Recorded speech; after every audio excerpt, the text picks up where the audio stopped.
What we've seen over the past few days is the information that Elon Musk has around a 10% position in Twitter. And what we're going to ask now is that, do we think Twitter is going to be the next meme stock? And what we're going to talk about are some of the possibilities for Twitter to become the next big meme play, similar to how we've seen GameStop and AMC. Now, Elon Musk took a 10% position in Twitter. There is an opportunity for him to be on the board, and it could allow him to start impacting the company. And Twitter was a really, really badly managed operation. It really wasn't doing that well. The stock had been selling off pretty hard. They're having issues selling ad spots because a lot of people don't believe that their ads really generate returns. And those are some of the things that are impacting Twitter's share price. However, if Elon Musk can make this stock the thing, it could create a lot of energy around it. And then therefore, it could put it in a position to become the next meme stock. And his audience, and we're not talking about everybody that's an Elon Musk fan. We're not talking about everybody that's a Tesla fan. However, he does have a segment of his audience that is like a younger, middle-aged white man that is like an incel extremist. And they will be the biggest champions of this particular move because it'll give them something else to rally behind. And we're going to kind of go into some of the reasons for that. Now, the first reason is that the GME play has lost a lot of steam. This play has been going on almost 2 years. It's going back and forth. It hasn't really taken a long sustained trend in the positive.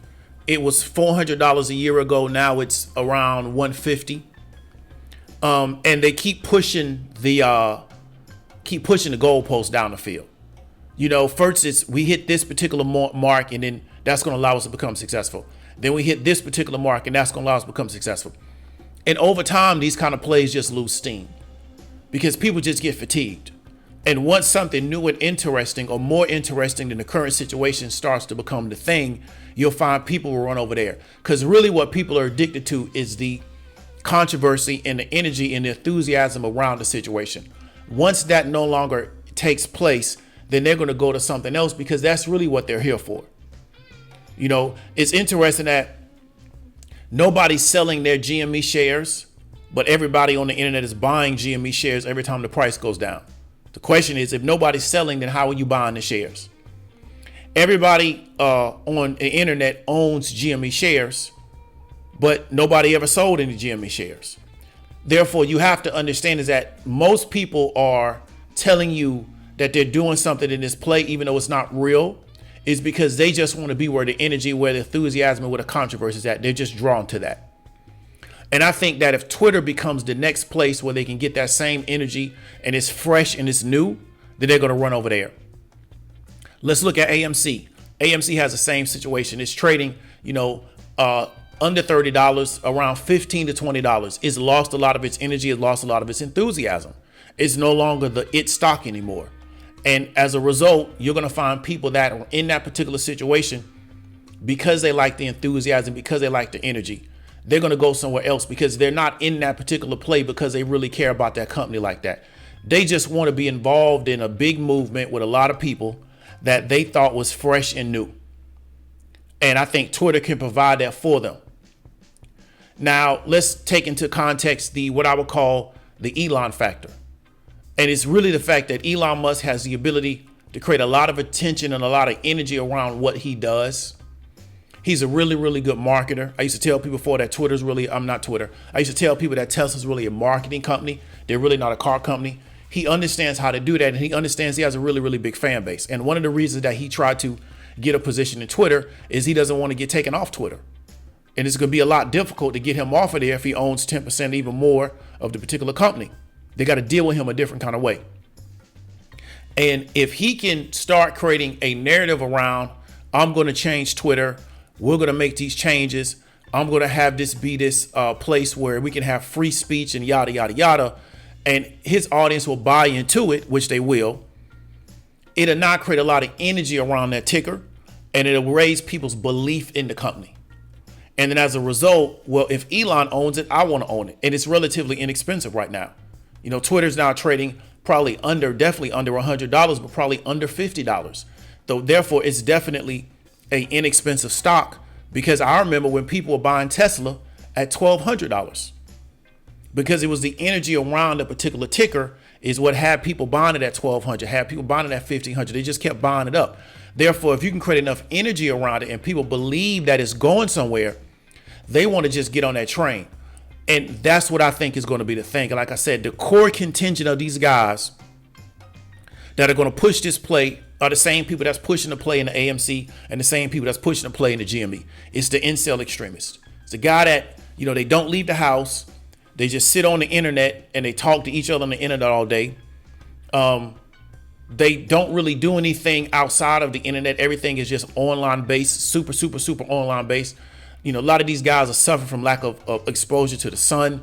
They need to get their vitamin D levels up, and they'll be the people that'll push this play. And then you'll get some faces of the play, but it'll really be pushed by these guys. These are the same guys that, will say something to you if you say something about Joe Rogan on Twitter.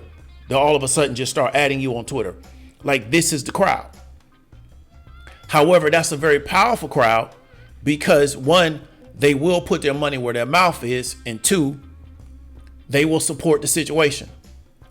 And that's what we want to look for with this particular Twitter play. I just really believe that AMC and GME have pretty much run their course. I don't really believe that they have a lot of legs left. Could it short squeeze? Yes, but I believe that the majority of people, the reason why they were over there is because they wanted the energy that was involved in that play. They wanted to be involved in that big movement. And the problem is because the fundamentals of that movement aren't really real. It just, I don't think it has the legs. Also, Elon is such a great marketer. He can outmarket Ryan Cohen. He can get way more attention than him. He's already proven that. The guy from AMC, the CEO, he's not even in the same universe as Elon as a marketer. Therefore, Elon can take all of their energy and all their attention that they were getting, and he can very easily bring it over to him. And then as a result, just because, that's what he does, same thing he did with Dogecoin, same thing he did with Bitcoin, same thing he also did with GME, is that he can take that energy around those particular tickers and he can direct it to his situation. He's really a master at that type of stuff, right? He knows how to drive traffic to a situation. As a result, he can get a lot of people on board to this idea that, this is going to be the next big thing. And then people will just start buying it. And then, we may find out later on that he exited, right? Because if he bought in at, $45, he exited at $80, he pretty much doubled his investment and he's out. But you won't find out till it's over with. Or he may stay in there long term and, keep driving the price up. However, I just think the fundamentals of Twitter could damage that. But we're in the market right now where fundamentals are really not that important. It's people's belief in the ticker. And that's pretty much all we're going to talk about. But I want to tell people to look out for that. I think in 2022, I was really bullish on metaverse stocks being the next meme stocks. But now because of this move with Elon Musk and Twitter, I think Twitter potentially has the potential to be the next big meme stock. If you have any comments, hit me up. David W. Williams, also known as Diamond Dave. I'll talk to you later.